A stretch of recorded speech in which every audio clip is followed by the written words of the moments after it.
দাঁড়ি পড়ল 15 বছরের তৃণমূল জামানায়। পরাজিত মমতা বন্দ্যোপাধ্যায় থেকে একের পর এক হেভিওয়েট। 2021-এ যে দল 215 আসন নিয়ে ক্ষমতা নিয়ে এসেছিল, মাত্র 5 বছরেই সেই দলের আসন নেমে গেল 3 অঙ্কেরও নিচে। প্রচারের শেষ লগ্নে মোদী ঘোষণা করেছিলেন, তৃণমূল বহু জেলায় খাতাই খুলতে পারবে না।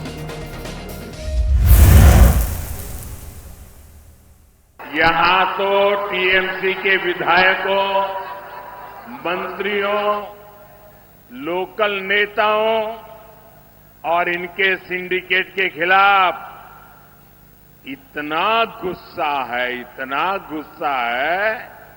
कि कई जिलों में टीएमसी का खाता तक नहीं खुलेगा।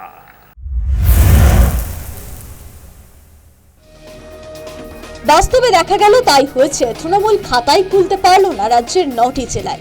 একদা দুর্গ হিসেবে পরিচিত কলকাতা, দক্ষিণ চব্বিশ পরগনা সহ বহু জেলাতেও তৃণমূলের ফল তলানিতে। হারাতে হলো একাধিক আসন।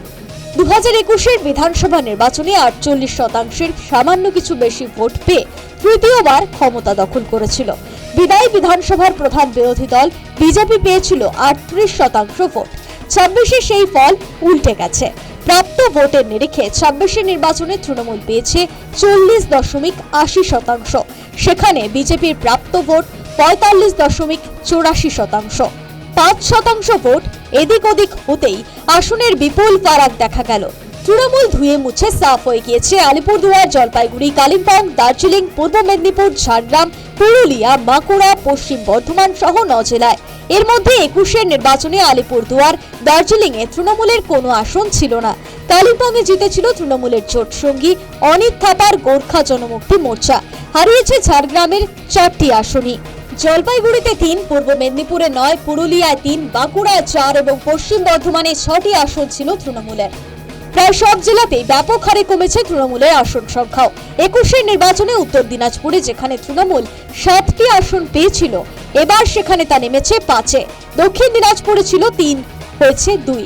একইভাবে মালদায় 8 থেকে কমে এবার 6, মুর্শিদাবাদে 20 থেকে কমে 9, নদিয়ায় 8 থেকে কমে হলো 3, উত্তর 24 পরগনায় 28 থেকে কমে 10, দক্ষিণ 24 পরগনায় 30 থেকে কমে 19। একইভাবে হুগলিতে 14 থেকে কমে 2 এবং পশ্চিম মেদিনীপুরে 13 থেকে কমে 2। আর 21-এর নির্বাচনে কলকাতায় 11টি গিয়েছিল তৃণমূলের ঝুলিতে, এবার পেয়েছে 5টি। একইভাবে 21-এর ভোটে হাওড়ায় 16টি আসনের সবকটি ছিল তৃণমূলের, এবার 9টি ও পূর্ব বর্ধমানের 16টি 21-এর ভোটে পেয়েছিল তৃণমূল, এবার তা কমে 2-এ পৌঁছেছে। ফলে স্পষ্ট জনাদেশ গিয়েছে পরিবর্তনের পক্ষে। কোনো অবস্থাতেই প্রত্যাবর্তনের জায়গা ছিল না। মানুষের মন বুঝতে ব্যর্থ হয়েছিল সদ্য পরাজিত শাসক দল তৃণমূল। News time.